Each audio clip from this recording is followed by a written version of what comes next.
ኧረ እባክህ እነሷን ያህል የለብኝም ንገርህ እኔ ሰላም ነኝ እንዴት ናችሁ? ከሬዲዮ ለእናንተ የቀረበ ማዕድ ነው። እንግዶቻችን እንኳን ደህና መጣችሁ።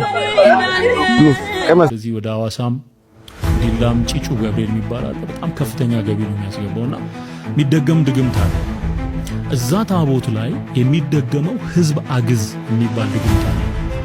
ጨልፊቱ ዮናታን ላኪ ከቤተ እምነት በዝሙት ወድቆ በስርቆት ተራቆ የተባረረውን ትዝተው ሳሙኤል እንቁራሪቱን እንዲህ ሲል ይጠይቋል። ታቦት ምንድነው እያለ እያፌዘ ይጠይቋል። ሰላም እንደምን ቆያችሁ ውድ የዩቲዩብ ተመልካቾች፣ እኔ እግዚአብሔር የተመሰገነ ይሁን ደህና ነኝ። ዛሬም ደግሞ በወቅታዊና በመንፈሳዊ ቪዲዮዎች ተመልሻለሁ። ለዛሬ የተለያዩ ቪዲዮዎችን እየተመለከትን ቆይታ እናደርጋለን። ዕለቱ ደግሞ የሊቀ መላእክት የቅዱስ ገብርኤል የንግስ በዓል ነውና ሁላችሁንም እንኳን አደረሳችሁ ማለት ፈልጋለሁ። ውድ ተመልካቾቼ ለዚህ ቻናል አዲስ ከሆናችሁ እኔ ገብረ አማኑኤል ነኝ። ሰብስክራይብ እያደረጋችሁ ቤተሰብ ሁኑ። ይህንን ቪዲዮ ደግሞ እንደ ሁልጊዜው ላይክ እያደረጋችሁ ጀምሩ። ላይክ ማድረጋችሁ ለኔ ይጠቅመኛል፣ ለእናንተ ደግሞ ምንም ጉዳት የለውምና ላይክ እያደረጋችሁ ጀምሩ። አሁን ቀጥታ ወደ ቪዲዮአችን እንለፍ። አንዳንድ ሰዎች ቅዱስ ገብርኤልን ላነክስ ነው የሚሄደው ይላሉ። ቅዱስ ገብርኤል አይነክስም። ታኅሳስ ቅዱስ ገብርኤል በዓል ነው። ታኅሳስ 19 ቀን በየዓመቱ የሚከበር ነው።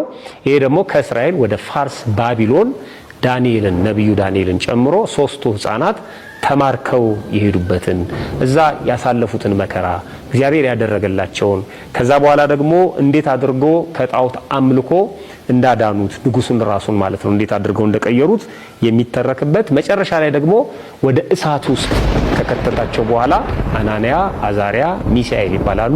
ስማቸውን ቀይሮ ነው ሚሳቅ፣ ሲድራቅ፣ አብደናጎን ነበር የሚባሉት። ያንን ስማቸውን ቀይሮ አናንያ፣ አዛሪያ፣ ሚሳኤል በትንቢተ ዳንኤል በምዕራፍ 3 ከቁጥር 1 እስከ 30 ድረስ ታሪካቸው ተጽፏል።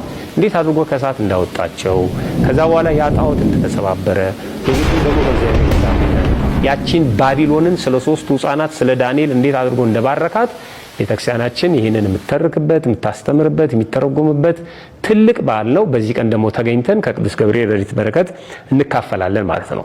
ቅዱስ ገብርኤል አይነክስም በእኛ ማለት ነው። የነገሰ ነው እሱ። ለማክበር ነው የምንሄደው። ልክ ካህናቱ ታቦቱን ተሸክመው እያየን በቤተክርስቲያን ግን ታቦቱን አከበሩት እንደምንለው መሸከም ማክበር ማለት ነው።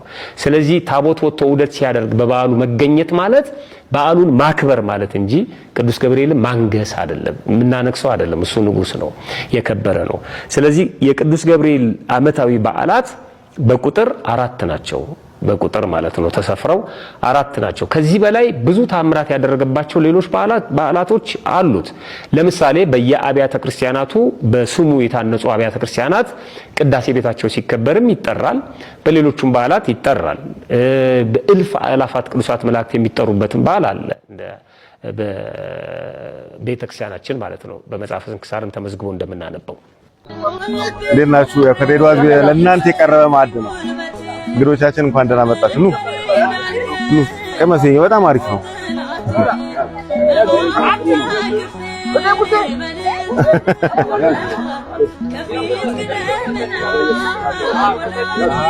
ያው በየዓመቱ የተለመደ ነው እንግዲህ እንኳን ደህና መጣችሁ ማለታችን እውነት ነው። እንኳን አደረሳችሁ በድጋሚ መልካም በዓል ይሁንላችሁ። ኑ ውሰዱ ውሰዱ ነይ ኑ ውሰዱ። ያዝ ውሃም ያሽዋ ኑ ነይ እናት ያው ነይ። በጣም አሪፍ ነው አሪፍ ነው። ሙሻበክ ሙስሊም እንቅበስ መልካም በዓል ይሁንልሽ።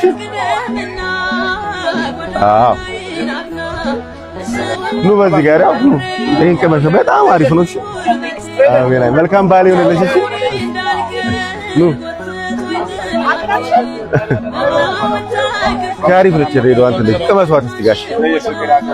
እንግዲህ በሁለት ተከታታይ ቪዲዮዎች እንደተመለከተን የፍቅር ሀገር የምትባለው ድሬዳዋ እንግዶቿን ለቁልቢ ገብርኤል የሚሄዱ እንግዶቿን እንዲህ ባለው ሁኔታ እየተቀበለች ተመልክተናል። በተጨማሪም ደግሞ በታኅሳስ 19 ቅዱስ ገብርኤል የሚከብርበት በምን ምክንያት ነው? መታሰቢያው ሲባሉ ምክንያት ምንድነው የሚለውን መምህራችን በደንብ አድርገው አስተምረውናል። ለእሳቸውንም ቃለ ሕይወትን ያሰማልን። በተጨማሪ የምንመለከተው ደግሞ በሰሞኑ መነጋገሪያው ነውና ሁሌ በዓላት ሲደርሱ መነጋገሪያ መሆን የማይሰለቸው ፓስተር ትዝታ የተናገረው ነገር አለ። እስኪ ስለ ቅዱስ ገብርኤል እና ስለ ታቦት የተናገረው ነገር አለ። እሱ ቪዲዮ ተመልክተን እንመለስ። ገብርኤል ነው ብዙ ስለተሰሚ ነው እየተባለው ነው። ብዙ ቦታ ገብርኤል ታያለ፣ ከቁልቢ ጀምሮ ስለተሰሚ ተብሎ እኛም ያደግንበት ወደዚህ ወደ ሐዋሳም ዲላም ጭጩ ገብርኤል የሚባል አለ። በጣም ከፍተኛ ገቢ ነው የሚያስገባውና የሚደገም ድግምት አለ። እዛ ታቦት ላይ የሚደገመው ህዝብ አግዝ የሚባል ድግምት አለ። ህዝብ እየነዳ ወደዛ ስፍራ የሚያመጣ ሰሃበ ነዋይ ደግሞ የሚባል ድግምት አለ። ገንዘብ የሚስብ ማለት ነው። ስለዚህ ገንዘብንም ሰውንም የሚስብ ድግምት ይደገማል። እኔ በጣም የሚገርመኝ ሁሉ ጊዜም አመታዊ ክብረ በዓላት ሲደርሱ እንደዚህ አይነት ነገሮች እየተለመዱ መጥተዋል። አንደኛ ወደ ተለያዩ ቦታዎች ሰዎች ሄደው ክብረ በዓላትን እንዳያከብሩ ገና ለገና ታቦታት ላይ እየተደገመ ነው። እንደዚህ አይነት ድግምት አለ፣ እንደዚህ አለ እየተባለ አያውቁም ይሁን የሚጠይቀን የለም። እውነት ለመናገር የሚጠይቅ ሰው የለም። በእርግጥ ሀይ የሚልም ትክክል አይደለም ወደ ሌላም እርምጃ የሚሄድ ማንም እንደሌለ እናውቃለን። ነገር ግን እንደዚህ ሲደረግ ሰዎች ላይ የሚነዛው ቤተክርስቲያኗ ላይ እንዲሁም አማኞቿ ላይ በጣም ትልቅ ተጽዕኖ እንደሚያደርግ የታወቀ ነው። ምክንያቱም ይህ ሰውዬ እያለ ያለው ታቦታት ላይ እየተደገመ ነው፣ ሰዎች ድግምቱ ነው ወደዛ የሚወስዳቸው፣ ገንዘባቸውን ለቤተክርስቲያን የሚሰጡት ስለተደገመባችሁ ነው እያለ እየተናገረ አይዶን ነው እንዴት ዝም ሊባል እንደቻለም አይገባኝም። ከዛ ውጭ ግን ሰዎችን በጣም ያሳስታል እንደዚህ አይነት ነገር፣ ውሸት የሆኑ ነገሮች። ሰው ለሚካኤል ለማርያም ብዙ ቤተክርስቲያናት አሉ ኢትዮጵያ ውስጥ፣ የኦርቶዶክስ ቤተክርስቲያን ብዙ ገዳማት አሉ። ግን ተለይቶ አሁን ገብርኤል አመታዊ ክብረ በዓል ስለሆነ በዚህ ቀን ልቢም የሚሄደው ሐዋሳም የሚሄደው ሰው ስለተደገመበት ነው ተብሎ መናገር በራሱ ይሄ ከህግ አንጻር እንኳን ቢታይ በጣም ትልቅ ወንጀል ነው። ስለዚህ ይሄንን ሰው የሃይ የምትሉ ሰዎች አይበሉልን። ከዛ ውጪ ግን እኛ ኦርቶዶክሳውያን አንተ ስላልከን ሳይሆን ሁሌም ቢሆን እኛ ገብርኤልን ወዳለበት እንሄዳለን። ባለንበት አጥቢያ የገብርኤልን አመታዊ ክብረ በዓል እናከብራለን። አንተ እንደሆነ አንዴ ከወደቁት ጋር አብሮ ወድቃል። ስለዚህ አይመለከተንም። ገብርኤል ገብርኤል እያላችሁ ኮሜንቱን አጥለቅልቁት። ሌላ ምን እንላለን? ሁላችንም በየደብራችን ቁልቢ መሄድን ሐዋሳ መሄድን ደግሞ በደንብ አድርገን አክብረን ስለታችን ተሰምቶ ተስለን ደግሞ ለአመቱ እንዲያደርሰን እንጸልያለን። እግዚአብሔር ይመስገን። ሁላችንም እንሄዳለን። ስለ ታቦት ሰምተናችሁ እንመለስ። እኔ ከሩቅ ነው የማውቀውና ግን በጣም ማወቅ የምፈልገው ነገር ነው። እስቲ ትንሽ ስለ ታቦት አጫውተኝ እስቲ። እንደሰማችሁት ነው። ጭልፊቱ ዮናታን አክሊሉ ከቤተ እምነት በዝሙት ወድቆ በስርቆት ተራቆ የተባረረውን ትዝተው ሳሙኤል እንቁራሪቱን እንዲህ ሲል ይጠይቀዋል። ታቦት ምንድን ነው እያለ እያፌዘ ይጠይቀዋል። እኔም ወንድማችሁ ገብረ ኢየሱስ በኮልታፋው አንደበቴ በረከሰው ማንነቴ ስለ ታቦት አንድ ደቂቃ ልላችሁ ወደድኩ። ታቦት ማለት ከእግዚአብሔር ዘንድ ለእስራኤላውያን ተላልፎ የተሰጠ መከራና ችግር በመጣ ጊዜ የሚያልፉበት፣ ዝናብ በጠፋ ጊዜ፣ ድርቅ በበረታ ጊዜ ለምነው ከክርስቶስ ዝናብን የሚያገኙበት፣ እሳትና ባህርን የሚሻገሩበት፣ አልፋና ኦሜጋ የሚለው የድንግል ማርያም ልጅ የኢየሱስ ክርስቶስም ለዘላለም የታተመበት፣ ከእንጨት መርጦ ለታቦት ከሰው መርጦ ለሹመት እንደተባለ ሁሉ ከግራር እንጨት ተመርጦ ተለብዶ በወርቅ ኃያል የሆነው አልፋና ኦሜጋ የሚለው ስሙ ታትሞበት ሰው የመከራ ጊዜ የሚሻገርበት ያ ቅዱስ ታቦት ይባላል። ከነ ጅምስ ብሩስ ጀምሮ አባይን ተከትለው ለጉብኝት በሚመስል ታቦተ ጽዮንን የሚያሳድዱ፣ መሬቱን የሚንዱ፣ ጠላትን የሚያርበደብዱ ጣሊያን፣ የትኛውም አይነት የአውሮፓ ሀገር ከእንግሊዝ ጀምሮ በቀይ ግዛት አስመስለው ታቦቱን ቢፈልጉም ኃያል የሆነው የልዑል እግዚአብሔርን ጥበብ የሚቻለው የለምና የጥበብ ባለቤት ሰውሮ ዛሬም ጊዜ በቅድስት ሀገር ቅድስት ታቦቱን ሰውሮታል። የነ ሉሲፈር የልጅ ልጆች የሳጥናኤል አበ ልጆች ደግሞ ዛሬ ጊዜ እናቱ ድንግል ማርያም አልወለደችውም፣ ውሽማ አላት፣ ያዕቆብ የሚባል ቦይፍሬንድ አላት እያሉ ሲያረክሱ ይቅር በለይ ሲሉ በዓመት 3 አይነት ትምህርት ሲያስተምሩ ራሳቸውም ስተው ትውልድን የሚያሳቱ ውዳቂና የሰው ምራጮች ዛሬም ጊዜ ወደ 100 ምናምን ሚሊዮን በኢትዮጵያ ውስጥ የሚያምነውን ታላቅ የሆነውን የኦርቶዶክስን ታቦት ማንነትና የሆነው ሀብታችን የሕይወታችን መዳኛ ሲያረክሱና ሲያንከሳክሱ ጠያቂ የላቸው። አይዞ የተባለ በግ ላቱን ውጭ አሳድራል ነው። ወንድማችሁ ገብረ ኢየሱስ ነኝ። ኮፒ ሊንክ ሸር አድርጉት። ታቦት ከግራር ቢሰራም በወርቅ ቢለበድም እንዳንተ አይነት ባንዳ ቤተ ክርስቲያን ያበቀለችው ሆዳም በዝሙት የተባረረ የኩሬ ዳር እንቁራሪት 24 ሰዓት ማይክ ላይና ብሮድካስት ላይ ወጦ ቢጮህ ቢያቀረሽ አሳልፎም ታቦቱን ለእንግሊዞች ቢሸጥ እንግሊዞች ሊቀጠቅጡትና ሊያቀልጡት ባሉ ጊዜ መዶሻ አይናቸውን እያጠፋቸው እጃቸውን ስትሮክና ፓራላይዝድ እያረጋቸው ወደ ገዙበትና ወደ ተካደበት ወደ ቤተ እምነት እየመለሱ ሰው እያሰሱ እየመለሱ ይቅርበልን እያሉ አስራት በኩራት እየወጡ ተጠምቀው የዛ ታቦት ላይ ያረፈ የአልፋና ኦሜጋ ባለቤት የቅድስት ድንግል ማርያም ልጅ የኢየሱስ ክርስቶስ የክርስትና ልጆቹ ነው ይመለሳሉ። ወንድማችሁ ገብረ ኢየሱስ ነኝ። ኦርቶዶክስ ነህ? ይህን ፔጅ ፎሎ ያላደረግ እመነኝ፣ እሳት ይዘህ በእሳት እንደመጫወት ነው። ጠላቶችን እከላከልበታለሁ፣ የሉሲፈር ልጆችን እመክትበታለሁ። በቤተ መቅደስ አፉን የከፈተ አፉን እዘጋበታለሁ። እመለሳለሁ፣ እመላለሳለሁ። 5 ጊዜ ነው 10 ጊዜ ኮፒንግ ሸር የምታደርገው። ላይክ እንዳይረሳ። ኮሜንት ላይ ታቦት መዳኛችን ነው ትላለህ። በተከታታይ 2 ቪዲዮዎችን ተመለከትን። እንግዲህ ልማደኛው ፓስተር ትዝታው አሁንም ስድቡን ጀምሯል። ገና ጥምቀት ይመጣል ታቦት እንዲህ ነው ብሎ ደግሞ የሚሰራውን ድራማውን እናውቀዋለንና ከዚህ በኋላ ባለው መንገድ እንደዚሁ ነው የሚያደርገው። ስለ ቅዱስ ገብርኤልም በማያገባው ገብቶ ሲናገር ተመልክታችሁታል። እንግዲህ ቤተክርስቲያን ላይ ኃላፊነት ላይ ያላችሁ ሰዎች ዝም አትበሉ። እንዲህ አይነት ነገር ሊቆም ይገባል፣ በሕግሙ ላይ ሊጠየቅ ይገባዋልና በተቻላችሁ አቅም የሰውን ነገር እስካልነካችሁ ድረስ የራሳችሁን ማስከበር ግዴታችሁ ነውና ቤተክርስቲያን ላይ ኃላፊነት ላይ ያላችሁ ሰዎች ይህን ማድረግ ይገባችኋል እንላለን። የገናናው መልአክ የቅዱስ ገብርኤል ወዳጆች ደግሞ ገብርኤል አባቴ እያላችሁ ዛሬ ንግስ ባሉ ነውና ኮሜንት ላይ በኮሜንት ጻፉ ላለው። በቀጣይ ደግሞ የምንመለከተው እንግዲህ የገና ዕለት በፈረንጆቹ የገና ዕለት ዓለም ትጠፋለች ብሎ ሲናገር የነበረ አንድ እንግዳ ፓስተር ነበር ወደ አፍሪካ አካባቢ። እስኪ ምንድን ነው የሚለውን እሱን ቪዲዮ ተመልክተን እንመለስ።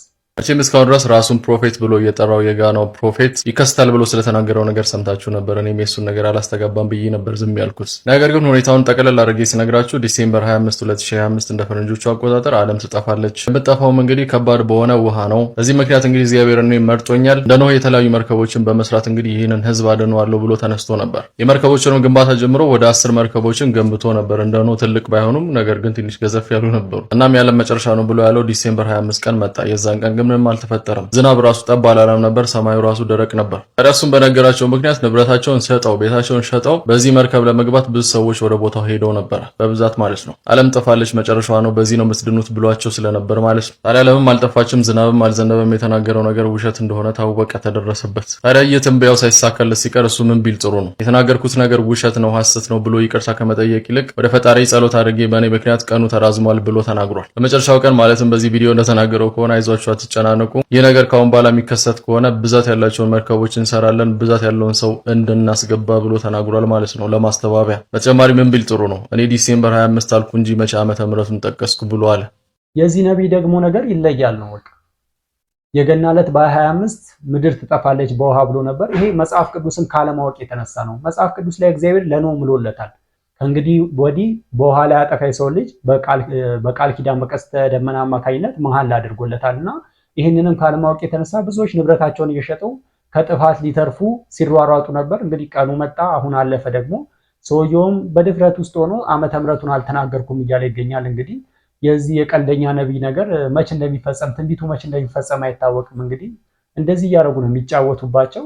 ወደ ቀጣይ ቪዲዮአችን እንለፍ። ኧረ እባክህ ወንድሜ እሷን የሚያህል የለብኝም። ልንገርህ እኔ ሰላም ነኝ። ከዛ በኋላ እመቤታችን ጋር ያለውት ግንኙነት እንዴት ነው? እኔማ የዞርኩ እየጠበኩኝ ገደም ያልኩ ጊዜ አይዞህ ሆዲህ ምንም የለትላል። እንደዚህ እንዴታ እንደዚህ ያዋታል። እንዴታ እውነት ይሞት እንግዲያ በማን ነው? እኔ እኮ ማርያምን ነው የምለው እሱ እኔ አሁን ኧረ እባክህ ወንድሜ እሷን የሚያህል የለብኝም። ልንገርህ እኔ ሰላም ነኝ። አሁንም ሙስሊም ነው? አዎ እኔ ሰላም ነኝ። አሁን እሷ ትታየኛለች፣ ግን እሷን ግን የብቻዎት ይዘዋታል። አዎ እኔማ ለምን የክፉ ቀን የናታ በሙላ ታራ በሙላ ታራና እጭድ ውስጥ እያደርኩ ክምር ስር እያደርኩ ማደሪያ ነች።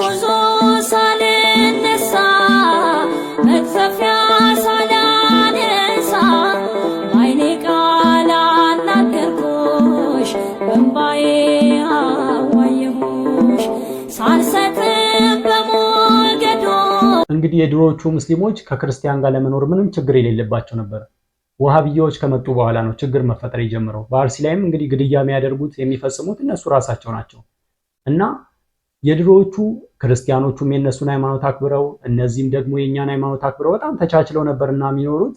አሁን ያለው ደግሞ በሁለት ተከፍሏል። እነሱ ራሱ ለሁለት ከተከፈሉ በኋላ ነው ይህ ችግር መፈጠር የተጀመረው እና እኚህ ሙስሊም አባት ለእመቤታችን ያላቸውን ፍቅር እንዲህ በማለት ገልጸውታል። የጭንቅ ቀኔ በማለት ገልጸዋታል። እስኪ እናንተም የጭንቅ ቀናችሁ የጭንቅ አማላጃችሁ ሆነች እመቤቴ ማርያም እያላችሁ በኮሜንት ላይ ጻፉ። ወደ ቀጣይ ቪዲዮአችን እንለፍ። ክርስቲያን ሆኖ ዘረኛ ከሚሆን ሰው ከሃዲ ሰው ይሻላል።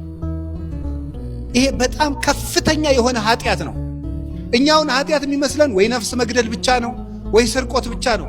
ዘረኝነት ግን የክርስቶስን አካሉን እየቆራረጡ የተለያየ ቦታ የማስቀመጥ ያህል ታውቃላችሁ። እስቲ አንድን ሰውዬ ወዳለሁ እያላችሁ ቀኝ እጁን ቁረጡና ሌላ ቦታ አስቀምጡት፣ ግራ እጁን ቁረጡና ሌላ ቦታ አስቀምጡት፣ አይኑን አውጡና ትወዱታላችሁ ይባላል። እንዲህ ብታረጉ ቤተ ክርስቲያን የክርስቶስ አካል ናት። የዚህ ሀገር ተወላጅ ስንል ማንን የምንቆራርጠው? የክርስቶስን አካል። ከዚህ በላይ አይሁድስ አንድ ቀን ነው የሰቀሉት። እኛ ስንት ቀን ነው ክርስቶስን እየከፋፈል ነው ያለ? አይሁድ አንድ ቀን ብቻ ነው የሰቀሉት። እኛም ክርስቶስን እየሰቀልን ነው በመለያየት በክፋት። ይሄ ልቡናችን ካልነጻ እግዚአብሔር አይዘበትበትም። ከናዝሬት ደግሶ ይወጣል። እንዲሁ ከቃሉ ጋር ናቸው። እግዚአብሔር ሁላችን ጋር ይሁን። ትዕቢታችን ይጥለናል። እውነቴን ልንገራችሁ፣ እኛ ጻድቃን፣ እኛ ኢትዮጵያውያን፣ እኛ ቅዱሳን፣ እኛ ዘምን እንደዚህ ባል እኛ የለም። የሚያድነን የክርስቶስ መንገድ ነው። ኋላ ምን አለው? ና መጥተህ እያለው። ይሄ ሊቃውንት ምን ብለው ይተረጉማሉ? ፊልጶስ እንደው ለጋ ክርስቲያን ነው የሚመስል ይላል። አንዳንድ ክርስቲያን ሁለት ጥቅስ ይሸመድድና አላችሁ ሁለት ጥቅስ ይሸመድድና ሄዶ ከመናፍቃን ጋር ክርክር ይገጥማል። ከዚያ በኋላ ታልቅበታለች።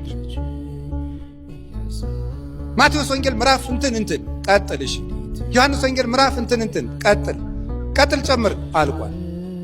ዓይንህን አፍጥጠህ ክርስቶስን አሰድበህ ቤት ግን እንዴት ነው ታዲያ? መናፍቃን ካጋጠሟችሁ ገና አልበሰልክ አይደል? ናንድ ኦርቶዶክሱ ለአባታችን ለአባ ገብረ ኪዳን ቃለ ሕይወትን ያሰማልን። እንግዲህ አባታችን ስለ ዘረኝነት በደንብ አድርገው ተናግረዋል።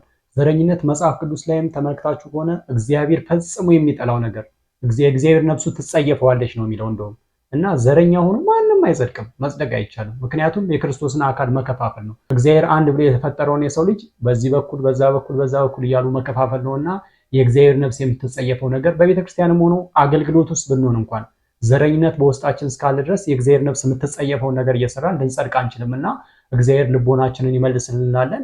ውድ ተመልካቾች ለዛሬ ይዤላችሁ የቀረብኩት ወቅታዊ አስተማሪ እንዲሁም መንፈሳዊ ቪዲዮዎች ይህንን ይመስላሉ። በሌላ መንፈሳዊ ቪዲዮ ተመልሰን እስከምንገናኝ ድረስ ሁላችሁም በያላችሁበት የዓለም ዳርቻ ቸር ቆዩልኝ።